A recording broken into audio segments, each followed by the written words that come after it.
एक आध बातें मैं और आपसे कहूंगा, और वो ये है कि निश्चित रूप से अगर आप माने तो ब्राह्मणों को कोई कुसंग में नहीं डाल सकता है। रहीम, कबीर, मीरा, तुलसी, इनकी ये धरती है, गंगा की ये धरती है, रामकृष्ण की ये पावन भूमि है। रहीम कवि ने लिखा है कि जो रहीम उत्तम प्रकृति का कर सकत कुसंग, चंदन विष व्यापत नहीं लिपटत रहत भुजंग। ब्राह्मणों को कोई दोष नहीं है, लेकिन हम इसका अर्थ ये नहीं है कि हम कोई दोष जानबूझ के ले लें।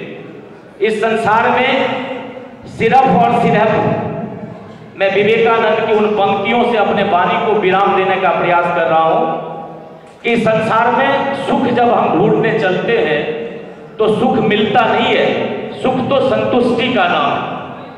और अगर सुख की परिभाषा देखें तो इस संसार में विवेकानंद ने बहुत सारी चीजें दी हैं। उन्होंने विवेक चूड़ामणि में लिखा है कि संसार में 4 प्रकार के सुख हैं। पहला सुख है मनुष्य होना, तो हम सब मनुष्य हैं। दूसरा सुख है पुरुष होना, तो हम ब्राह्मण लोग जितने सब पुरुष हैं। और तीसरा सुख है ब्राह्मण होना, और चौथा सुख है सुयोग्य होना।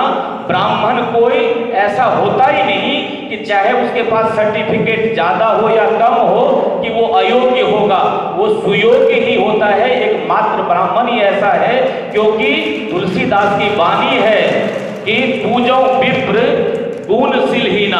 अगर ब्राह्मण गुण और शील से रहित भी है, लेकिन वो ब्राह्मण है, ब्राह्मण खानदान से है, परिवार से है, तो वो पूजनीय है। इसलिए जो बातें उन्होंने संसार के लिए, समाज के लिए कहा त्रेता के अंदर, आज लोगों ने उसको कहीं ताक पे रख दिया है। हम कहीं न कहीं अलग थलग पड़ रहे हैं। तो समाज के उत्थान के लिए, समाज के उन्नति के लिए हम जहां भी जिस पद पे हैं, जिस रोजगार में हैं, हमारी एकमात्र संकल्प ये होना चाहिए कि हमारे बच्चों के पास अगर रोजगार नहीं है तो मैं डॉक्टर पी.के. मिश्रा क्या कर सकता हूं अपने ब्राह्मण परिवार के किसी भी बच्चे के लिए। वो करने के लिए हमें केवल बात